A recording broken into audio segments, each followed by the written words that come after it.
Yeah, the topic for our discussion this afternoon is what we encountered in our research. It's called social he-goat or social he-goatism, or what they call community he-goats. But I need to bring it to the one so that we can see how we can dissect it. Now we are doing research on assisted reproduction, looking at the scientific method, that's assisted reproductive technologies like IVF, surrogacy, and other stuff. Then we look at the traditional method of assisted reproduction. Like in Igbo culture, they call it ikuchi or idobe, like keeping widow inheritance practices, or levirate marriages, or the idea of keeping a lady for reproductive practices for the sake of family continuity when there is no male child. So this issue of continuing the family reproductive, that is the genetic continuation when there is no male child in the family, and the family who needs a male child has the only access gift to family continuity. So we encountered the problem of this, a lady was asked to stay back in the family to procreate, or a situation whereby the same lady goes to marry another lady in the name of his late father or late brother, so that that woman will come and beget a male child for them for family continuity. So the question that arises is that who is the husband of this lady? Who makes her pregnant? So we look at this problem. Then we discover that within the community, there are certain men in the community that perform these tasks, that do this social or pious activity of assisting those women to procreate. So we decided to come down to understand our own cultural practice before we go into the technological or the contemporary practices. So we look at Igbo culture. When a woman is kept set aside or behind to be procreating, so they can get the male child to continue the family name, who are the men that make this kind of woman pregnant? So we discovered that there are people we term within the context of our research as social he-goats. We coined it during the course of our research. So this social he-goat arises from the story of the he-goats within the local communities. The he-goats that makes other female goats. Yeah, they call it na-agbara.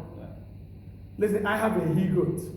Everybody in the community will always come to me to request the service of that my he-goat to mate with his or her own she-goat. Yeah. And whatever the product of this population does not go to the owner of the he-goat, it's the she-goat owner that takes it. Then the he-goat gets nothing. Yeah. The he-goat owner gets nothing. But it is this he-goat that goes to render that service. So we liken it to the situation whereby a man goes to help a woman that is married within a family to procreate. Then the child, the product of that relationship, does not belong to the man. It belongs to the family or the person who paid bride price on the head of that woman. It's like having CFO to a land. When you have CFO to a land, you own whatever is there. So when you pay bride price on the head of a woman, you own whatever that comes from her, of the fruit of her womb belongs to the bride price payer, the person who paid the bride price. So we bringing it to the context of our research. Within the Western context now, we see anonymous sperm donors. So we liken it to these social he-goats. But because in this contemporary era, we cannot continue to allow the female gender to be oppressed in this kind of to be subjected to that condition, whereby she has to go secretly, it's a clandestine practice that goes on the ground, to go and have reproductive assistance or seek reproductive assistance from a man that doesn't know the genetic history, he doesn't know medical history of the person. And when you have a child with that person, assuming the woman is AS, the man is AS, there's possibility of having sickle cell children. Then, assuming the man has sickle cell disease, the man transfers it to the woman.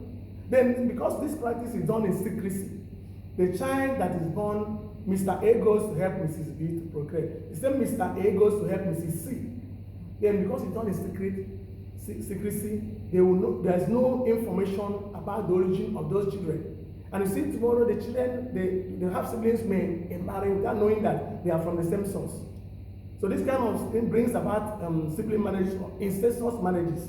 And our culture abhors this. So that's why we bring it to the context of our research to see how we can use the contemporary method to reconstruct the traditional method that has always become a clandestine practice because of its incompatibility with present day medical realities. So, now say Mecheta, we want to see how this is practiced in your own culture, and just tell us about the kind of the problem of visual social he-goatism and how it is practiced in your own culture, and how we can reconstruct it to make it compatible with the present day medical realities. Yeah, thank you, Dr. Pascal, for this insightful introduction. You know, the social he-goatism, you know, like you rightly said, when people hear he-goat, it's just like translating the activities of the he-goat with the she-goat in the community. Exactly. Like, you know, what we call a na-agbara. You know, you bring your own he-goat will go and melt with a she-goat, it comes home empty-handed. Then the proceeds, that's the children, you know, the baby goats that it produces, that is a product of that medicine, belongs to the woman. So now translating it into the human society, we equally discover that there are some people who play this role, especially in our Igbo society. You know, in most instances, we see women who didn't give birth, they will marry. Women in my place. Woman marriage. Yes, the woman will marry a woman. And now, you know, the woman who will assist the woman to procreate. That is a problem. That's the he-goat we are talking about. That's where the social he-goatism comes in. So a woman will marry a woman, and we know that she does not have the reproductive organ to, you know, have sex. Make her pregnant. She will now go and bring people. These are issues that we need to bring to the fore, because it poses a whole lot of ethical issues. Because one of them is the fact that, you know, you are actually bringing somebody that you don't know his medical history. Yes, one. The woman will not even know whether this person, whether they are genetically compatible to, you know, have children. Yes. By so doing, they will start having children that will be having a, you know, ailment tomorrow, genetic diseases and all that. Then another one is you know, tomorrow the son of the other woman might start, you know, not knowing that they are of the same father. Yeah. It's his father that sibling marriage, incest. You know, they wouldn't even have the idea that they are from the same father who gave birth to me, equally impregnated the mother of this one, and they will start having affairs. You know, then there is another issue of you know, what's it called? Discrimination. This issue of discrimination. This woman has actually paid the bride price. In an ideal situation, any children that come from that marriage shouldn't be seen as illegitimate child. So we are equally looking at how to legitimize that legitimacy should be legitimized, because you cannot tell me that. Let me use myself for instance. I'm a victim of, I'm a woman. A product of assisted reproduction now, and somebody is now telling me that my mother that paid for, you know, my, let me say, stepmother now that didn't give birth, that paid for my mother's bride price, meaning that she has actually done all the traditional rites. Now you'll be telling me that I'm an illegitimate child. How do we make all these things in our modern era legitimate? Okay, do we want, it's like you're trying to say that it is payment of bride price that confers parental rights. Parental rights, because the children. Yeah, because so it doesn't mean the who provided the genetic materials or the biological connection or genetic connection. Just payment of bride price within the culture. Yes. Under certain exceptions. Yeah, that confers parenting to the child. Exactly. So what do you say about rights to identity of origin? Because this child is being denied right to identity of origin. Because the father is a different person. Yeah. The person that paid the bride price owns the child, you know, culturally. Yes. But the where they can get where the genetic origin of the child is being severed. So the child doesn't have information about his or her genetic origin. And that means his own self-image is incomplete. Yes, you know, what we are trying to project is, you know, these are, we call it atavistic and anachronistic, you know, assisted reproduction mechanisms. So, you know, what they believe is that so long as the woman has paid, what that man does is the man enjoys the assistant is enjoying it. Yeah, it's like a selfless. You are coming the pleasure aspect of it. That's weird. Okay, our people call it he-goatism. That is not a message. Thankless job. Thankless job. You go there, you have your fun, you know. But for where we are seeing it as an ethical problem is the fact that, you know, there is this conception, you know, this male chauvinism in Igbo land that if you don't have a father that anybody can liken you to, as in whose child is he. So what we are now trying to do, you know, in this research actually is to make sure that there will be a kind of genetic profiling whereby the history, of the kind of donation of this, instead of coming to do it surreptitiously or clandestinely, you will do it in such a way Yeah, that it must be regulated and regulated. The health challenge, before you bring any man to any social he-goat, you understand, you have to first of all screen the person. Then when the sperm are collected, it should be screened whether it's actually healthy. Then there should be a kind of sperm bank in the way they do it in a modern era. Yeah, sorry, where you're going into the modern, we're talking about the traditional method. Yes. We've seen that technology gap, knowledge gap. So, and this is done in secrecy. Yes. So it's an underground practice. Yeah. So nobody will come to our institute for that, being able to provide those genetic information. Yeah. And then what we're looking at is that the issue of sanctity of life, dignity of procreation, and then procreation being an intracoupler affair, just between couple. Yeah. So it's not something that third-party involvement is always seen as a praiseworthy act. So this brings the problem of course the faith-based issues also arise. When we look at the issue of third-party intervention into the reproductive process, and then the channel of life.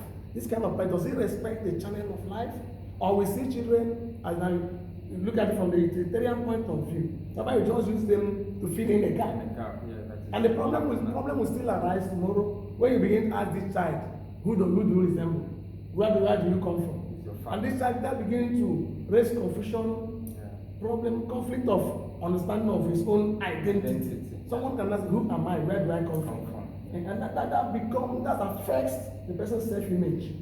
And we begin to search, and within the community it's not possible. But if within the context of contemporary reproductive practice, they have access. You can go to ancestry.com and check this person is born with sperm AX. So when you Google it AX, you can even see your possibility those born in China, Nigeria, Ghana, you can trace and even have access to them, and then your genetic parents. But under this traditional arrangement, it does not that does not apply. All these things are being done closed. Shrouded in secrecy that you don't have access to that.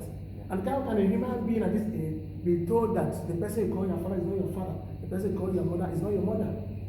At 18 and 20. You see, that genealogical void is created in you. And you have to be in that frantic quest to fill that gap. And as long as you do not feel it, your self-image is hot. So how do we bring this issue of right to identity of the child, right to information about genetic origin, medical history, and then also trying to propagate that culture that supports human chain of continuation through reproduction. And reproduction, because it's patriarchal system, it has to go from men. So no family wants to extinguish. So when there is that reproductive challenge, isn't it infertility or something like that, or maybe having children that die, often death challenge, the community wants to assist the family based on that Igbo culture of human solidarity or the Ubuntu African spirit. But it creates a problem. When we want to bring a child into the world, we have to consider all these factors. Now, when it's time for inheritance, does the child inherit from the family, and let me say the adoptive family, so to speak, or the genetic parent? Or you'll be looking, you are the man that assisted that woman to have a child. And you're enjoying here, and you see that child suffering within the family. So how do we handle that within the contemporary era? These are some of the things we are going to be looking into, examining and see how we can address them in this Bioethics channel. So we will still need to come back to this and get other views before we then come to a point where you have a standard operating procedure for assisted reproductive practice. In the local level. So thank you very much. I remain Pascal Aneke and Monsieur Mechachai on the set today.